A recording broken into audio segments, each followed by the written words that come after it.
Hi, this is April from 100 Pound Countdown, and I'm going to do a review today. I received a wonderful pan from Ozeri, and I was so looking forward to receiving this pan. I've seen commercials for it for a very long time, and I also I'm trying to completely go green in my house. So when I saw this, I knew I needed to try it out. So what I have here, I figured the best way to test it out is going straight head to head. Well, to head. I have 3 pans here. This is the Ozeri pan. As you see, it's got a little waffle print in it. You have to treat the Ozeri pan like you treat a cast iron pan. You have to give it a little bit of oil, wipe off all the excess, and then you can use it. This is obviously a stainless steel pan.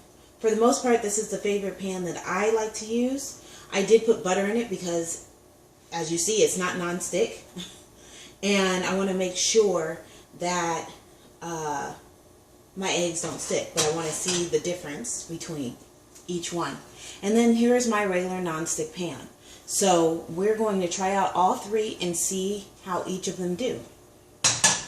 They've already warmed up, and I was told, according to the instructions, that the Ozeri pan does not need to be nearly as warm as the other pans because it has a better conduit within. So it should cook better on a lower temperature. So we'll see. If you can tell, the Ozeri pan, it's almost all cooked, and I haven't done anything to it. My non-stick pan, kind of, sort of. And my stick pan isn't even close. Now my stainless steel and my non-stick are at the same temperature. And being in Florida, we have electric skillets. I'm not used to this. I'm still learning how to really use it. In California, we have gas, or I have gas. Other people have other things, but I prefer gas. So I'm getting used to the electric. However, the benefit of having the electric is I can actually see numbers on my stove and judge accordingly. So now that we're another minute into it, I'm going to grab a handy dandy spatula, and we're going to try the Ozeri, and we're going to pick it up. Oh, it's coming up pretty clean, no oil, no anything. I actually poked the yolk, so I can't flip it. I didn't say I was skilled in cooking. I just said I'm going to try out the pan. Now my non-stick pan is getting this weird something on it. I normally actually don't use my non-stick pan without butter or oil or whatever I'm using. So this is new to me too, and it's kind of becoming a mess, as you see here, right? So I popped the yolk so it can cook all the way through, and we'll see that in a second. And it looks like my stainless steel has finally cooked through. So I'm going to pick this up and try to turn this over like I did the first one. So hopefully, nope, not even close. I think I actually turn these lower than I typically use them, but I just wanted to see the difference in their cooking techniques. So here's my stainless steel, and I just popped the yolk. So there it is, and it's cooking. But if you notice, it's kind of a mess in there.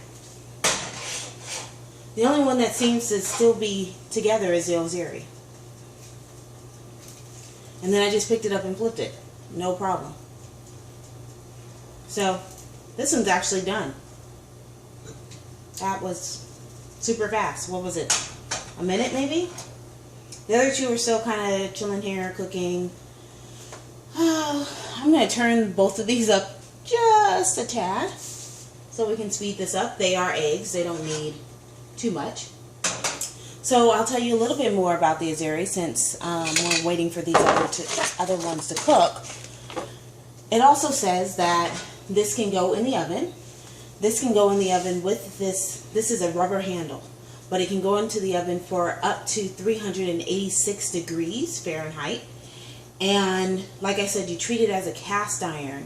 So if you never had a cast iron pot or pan, what you do is you rub it down with oil first, and the pan itself absorbs the oil and it treats it.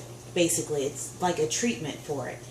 And that's what you have to do to the Ozeri pan, which seemed to work great because you put the oil on, you don't have any excess, so you don't see anything on there. You put the oil on and then you wipe off anything excess. So it shouldn't be dripping with oil.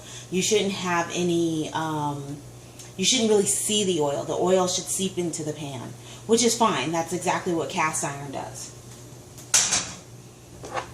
And I don't have a cast iron skillet, but I did grow up with having a cast iron skillet. And it's great for making cornbreads and what else did we make with it? I can't think right now what else we made with it, but I'm sure we made other things. But cornbread was definitely one of my favorites, which is why I remember it. Now, these other two are getting done. This traditional nonstick pan seems to have a lot of stick to it. So I flipped that over. And even my stainless steel has a lot of, this is not butter, that's egg residue. So that is holding on to the pan as well. But this egg is also done, so we will take it off so we can kind of see what is left. That's left as a stainless steel. And finally, we have the non-stick, the traditional non-stick pan. Let me empty this out.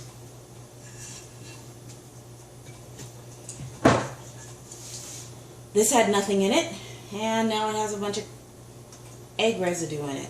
So, in short, I definitely think this pan will be getting a lot of use in my kitchen. The benefit of something like this is that it also cuts down on your use of oils and butters in your kitchen. Those just add extra calories unnecessarily. Sometimes you want to use something like a butter or an oil to add flavor, but sometimes you don't. You don't need it, especially with something as simple as an egg. You don't really need the butter or oil flavor to the egg to make an egg shine. So, this has now become my new favorite pot. Thank you for listening, and hope to see you again soon. Bye.